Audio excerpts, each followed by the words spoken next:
Padhaniyanga Padhaniyangaဒီဝတ်မှာတရားအထုတ်လို့ Yesterday, Sayadaw-ji spoke about the 5 factors that are called Padhaniyanga, the 5 factors of striving. They're the qualities of a yogi who is working according to the instructions that such a yogi develops because one practices, overcoming the rule of kilesas and trying to gain true happiness. So these 5 factors that a yogi striving for happiness are, first of all, faith; second, health; third, honesty; fourth, ardent effort; and fifth, seeing the fast arising and passing away of mental and physical phenomena, mind and matter, or nama and rupa, which are related by cause and effect. So these are the 5 factors of one who is striving to gain true happiness. And there are 4 kinds of faith.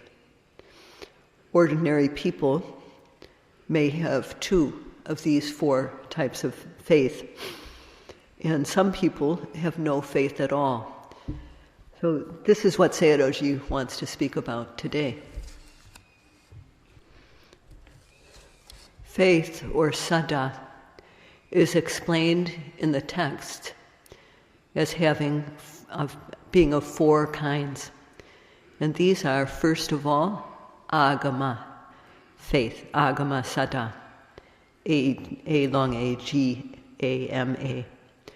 And then second, adhigama saddha, that is adhigama. 3, okappana saddha, that is okkapana. And pasada saddha, pasada. So among these 4 kinds of faith, the first, agama saddha, occurs in beings such as the Bodhisattva, the Buddha to be, or Pacceka Buddhas, silent Buddhas, or in the disciples. And these beings performed a special type of dana, act of generosity, during the time of a previous Buddha, and received that Buddha's prediction of when they would become a chief disciple, or a silent Buddha, or a Bodhisattva, or the Buddha themselves.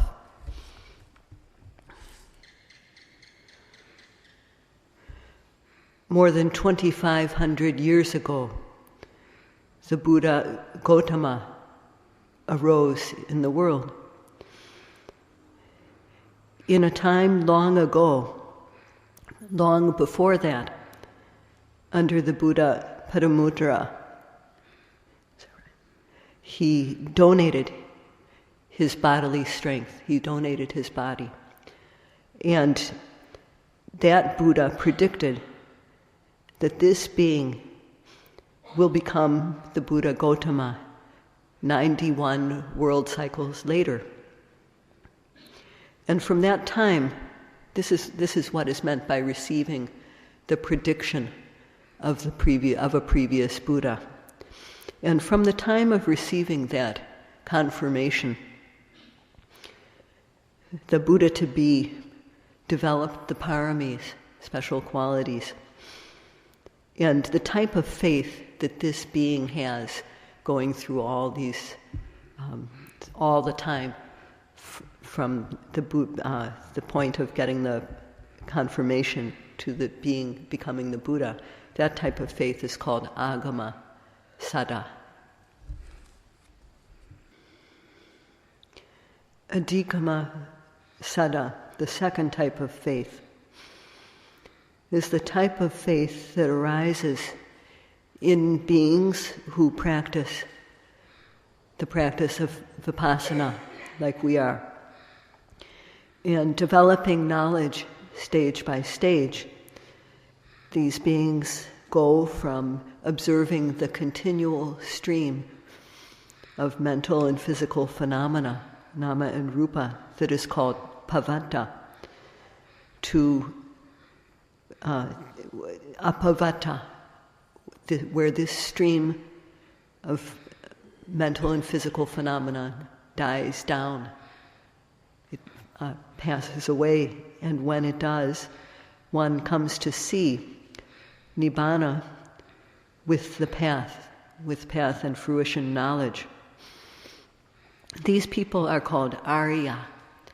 Arya means noble, but the literal meaning, we translate it into English as noble, but its meaning is pure and clean. And because of this purity, these beings are excellent. So it has these two meanings. So this type of faith arises in beings who are Arya, or noble, Sotapannas, Sakadagamis, Anagamis, and Arahants. They have special faith due to their practice. So this faith is called a faith that is possessed.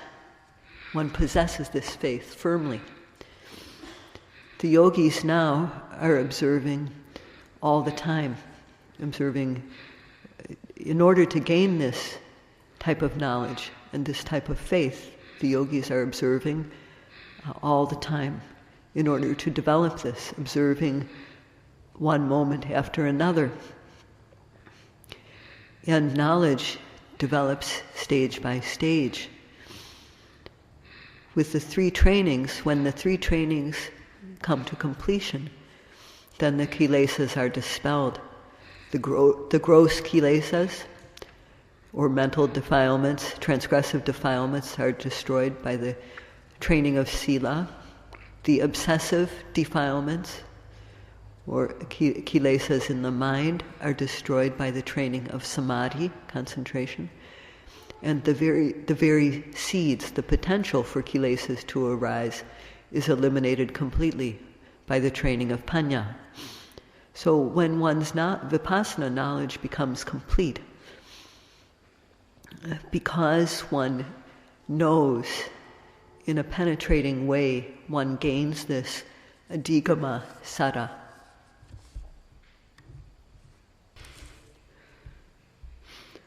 Okapana sada is one's own faith. It's faith, one's own individual faith. So this may be in the qualities of the Buddha, the virtues of the Dhamma, or of the Sangha, or of things, other things too, that are called worthy of faith. They are believable, trustworthy. For example, cause and effect. Due to causes, there are results. So this is something that is possible, believable. And when one comes to see it through practice, then one's faith increases. One knows directly, and therefore one has faith that is combined with knowledge. And this type of faith with knowledge, or sometimes called informed faith, is okapana sada.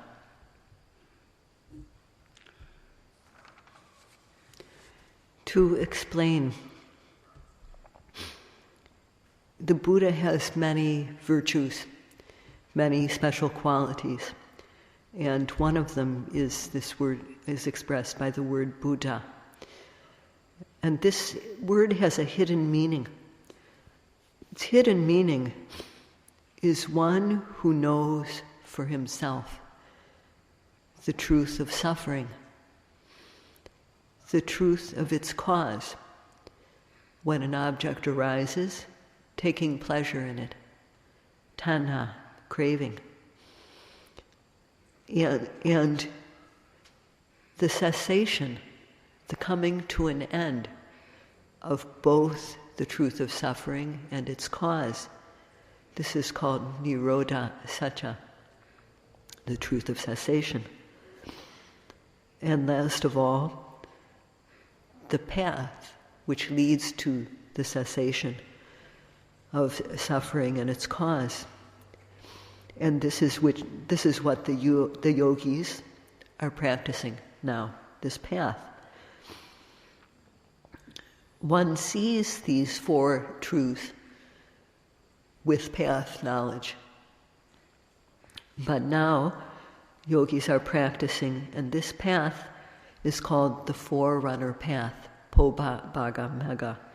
It's the path that precedes the noble path. Only when vipassana knowledge develops stage by stage will the noble path arise and one come to see the Four Noble Truths. The Buddha taught these, and only after he knew for himself did he teach others. What he taught, he didn't make up. He also didn't read it in a book. He didn't learn about it from somebody else. It wasn't passed down by tradition. Because he practiced himself, he walked the straight path, this forerunner path, Padhaniyanga, noting every rising object. And vipassana knowledge developed in him stage by stage, and he gained the noble path, the Arya path. If one walks this path, one can gain the noble path.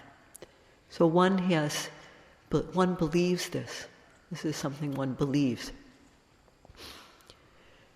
Buddho so bhagawa bodhaya dhammang deseti. The Buddha knew for himself. He knew the Dhamma for himself, and only after he knew for himself did he teach. He did not teach before he knew. Yogis are now practicing this forerunner path in order to know the Four Noble Truths.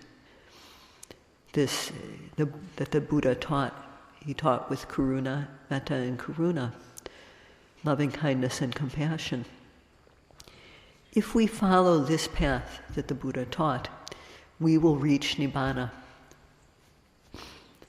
And an example of the process of following the path and realizing Nibbana is, if you consider a bureaucracy or a government. And in the government, there are many departments. And so in a department, there's a department head. And the department head has workers in the office that are performing various tasks, researching, writing, preparing things. And only when all these workers have to complete their individual tasks. And then it goes to the department head for approval. And only when the department head signs and stamps the paper is it official. So there's a lot of work that goes on to prepare this document, but to make it official only takes a second. The act of the department head stamping and signing the paper. So this is similar to how we come to know the Four Noble Truths. In an office, the workers have to do the work, and only when their work is finished does the boss sign. And it just takes a second for that to happen. The yogis are practicing, and with the practice, they're developing knowledge stage by stage. This is like the work in the office. all this groundwork has to be done. Stage by stage, the knowledge has to be developed. And when that work of developing knowledge stage by stage is done, then one will see Nibbana, and that only takes a second. So the Buddha taught the method for doing this. He only taught after he knew. He didn't teach until then. And this is the type of quality that the Buddha has.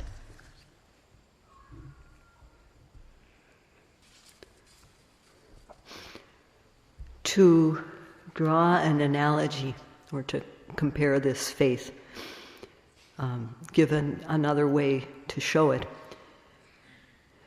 there are many scientific methods used in the world today. And these are put to use, and some bring benefit, and some bring harm.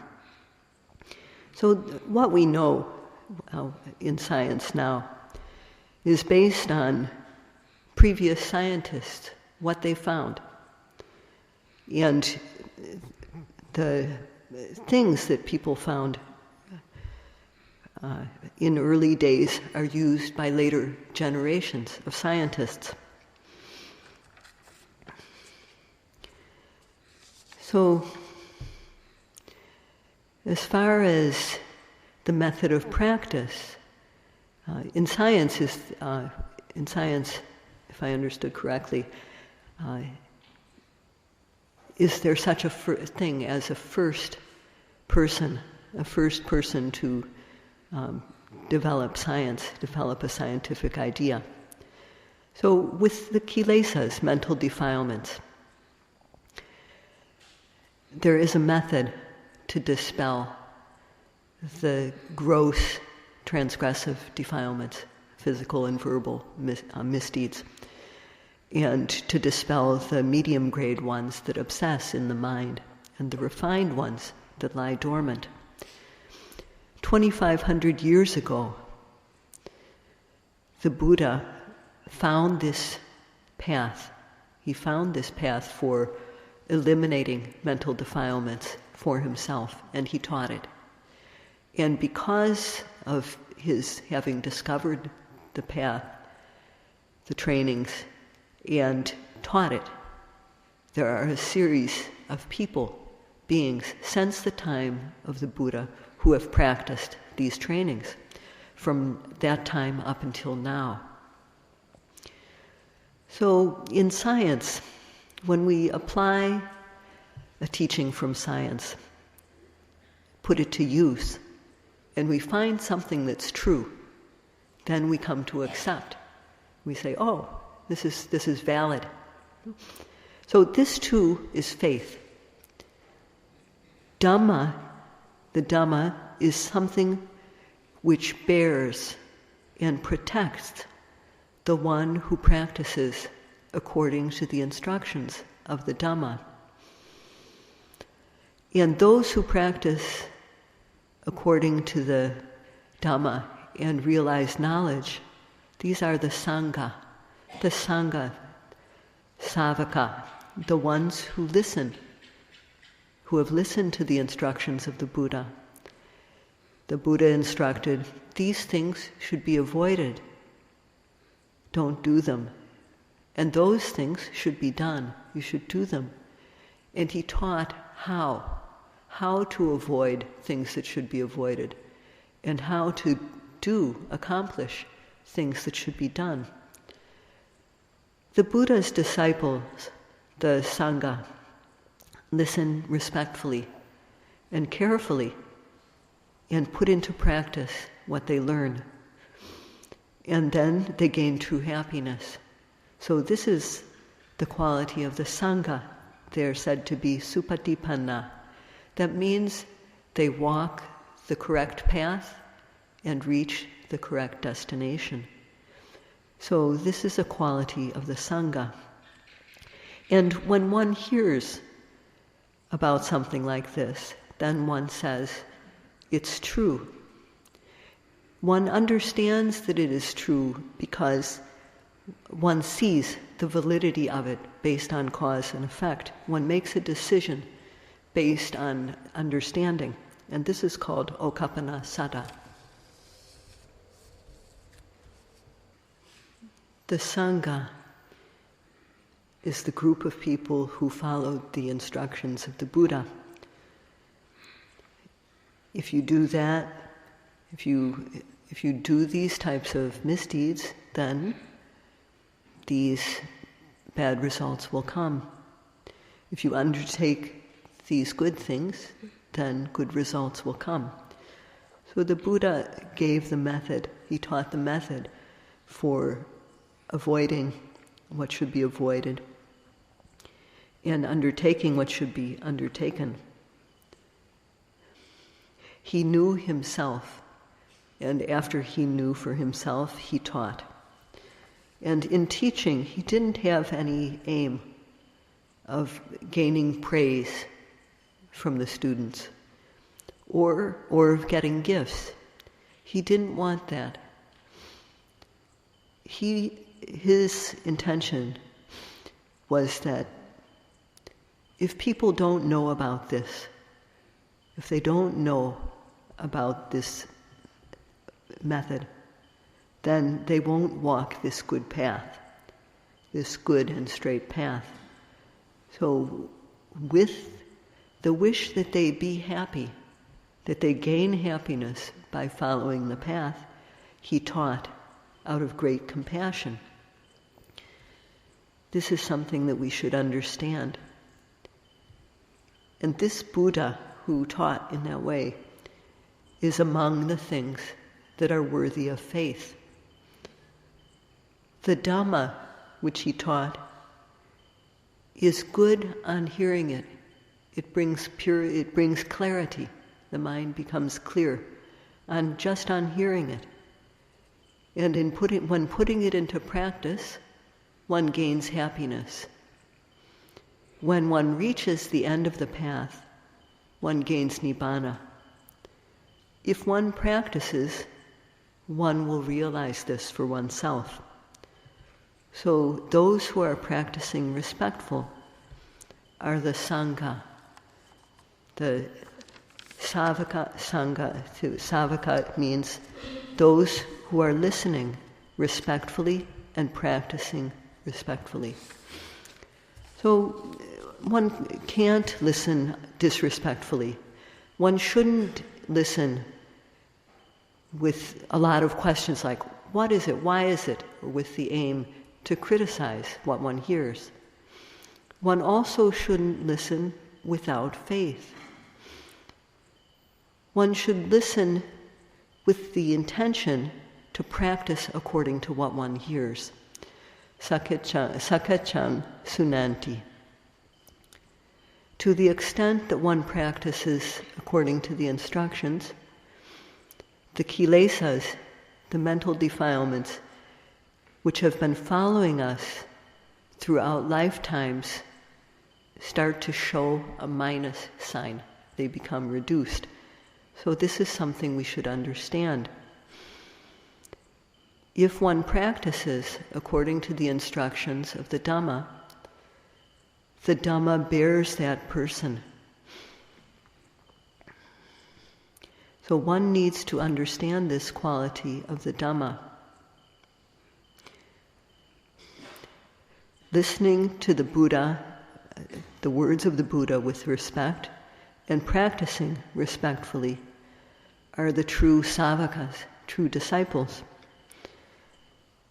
If one doesn't practice, one can't be this type of savaka, disciple. But if one practices this practicing according to the instruction, one becomes a part of the Sangha, the group of ones who practice, listen respectfully and practice respectfully. Faith takes this group, the Sangha, as its object.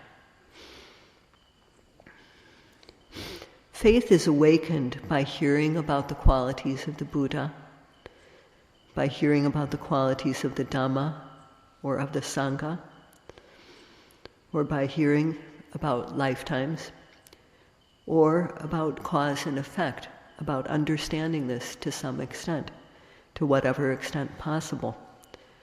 And this awakened faith is called Okappana Saddha.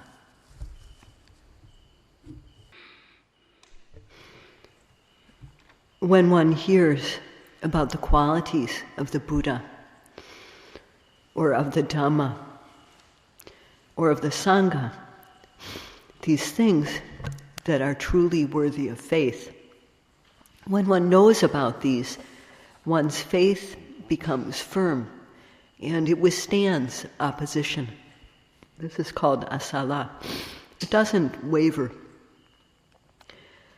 But some people find it hard to believe in individuals.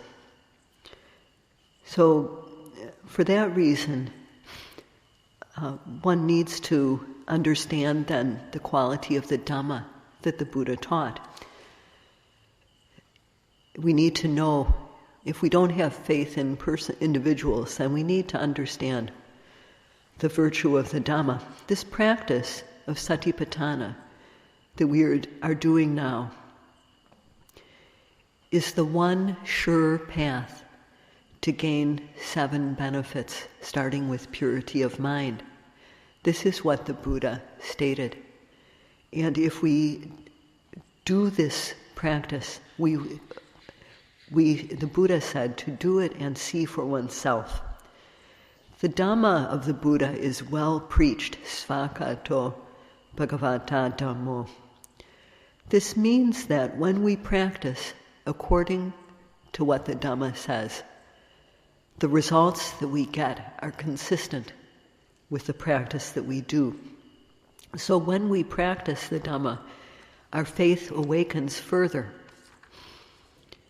So knowing about these things which are trustworthy, worthy of faith, our faith wakes up.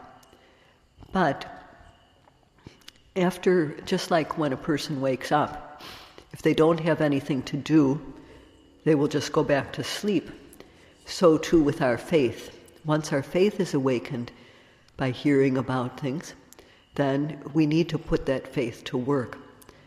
So we take sila, we keep the moral precepts, and we observe every arising object. So we understand that doing this, keeping sila and observing every arising object, is good to do. So this is like a tree that we've planted. We have faith that doing this is a good thing to do. But we need to protect our plant. And sila, keeping the precepts, is like a fence around a tree. And by observing every arising object through the practice, when one sees results, when one starts to see the benefits of doing this, such as the mind becoming clean, then one realizes, oh, this is true, this is valid. And when one sees the distinction between mental and physical phenomena, nama and rupa, or mind and matter, one's faith increases further. And when one comes to see the fast arising and passing away of nama and rupa, mind and matter, which are related as cause and effect, one's faith becomes decisive. One is sure. This is adhimauka saddha. So our faith, the faith that is awakened, has to be planted and nurtured, just the way a tree has to be, a young sapling or seed has to be planted and then nurtured. And this awakened faith is developed and made strong through the practice. Those who have little faith in individuals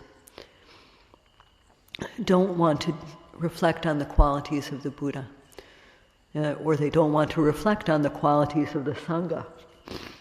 but they should understand about the qualities of the Dhamma. And when one sees for oneself through the practice that the results are consistent with what one is doing in the practice, then one comes to have faith in the Dhamma and also faith in the quality. When one practices and realizes the benefits, one also comes to have faith in the qualities of the Buddha who taught the Dhamma. And with faith, one will practice respectfully, meticulously, and continuously, all the time one is awake. If one isn't doing that, it means that one does not really have faith at this point. If one has not come to the point where one is practicing respectfully and meticulously, it means one doesn't have faith in the Dhamma or the Buddha, the Sangha. People with little faith, they look here and there, and this looking around is just a waste of time. So it shows that the person does not have faith if they don't practice with respect for the instructions. The last type of faith is called pasada sada, and this is the faith that arises when we see something. And just by seeing the appearance, our mind feels clear. Or hearing a sound, just by hearing the sound, the mind becomes clear. Knowledge is not involved, but the mind becomes clear. So this is called pasada sada. And of the four, the practical type of faith is okappana sada. It's the one that is developed, that grows stronger and stronger through the practice. And we are practicing because of this faith. We are practicing with this faith in order to gain the adhikama sada, the faith that comes from realization of path and fruition. So Sayadaw will continue this topic the day after tomorrow. There won't be any talk tomorrow. That's all for today. Sadhu, sadhu, sadhu.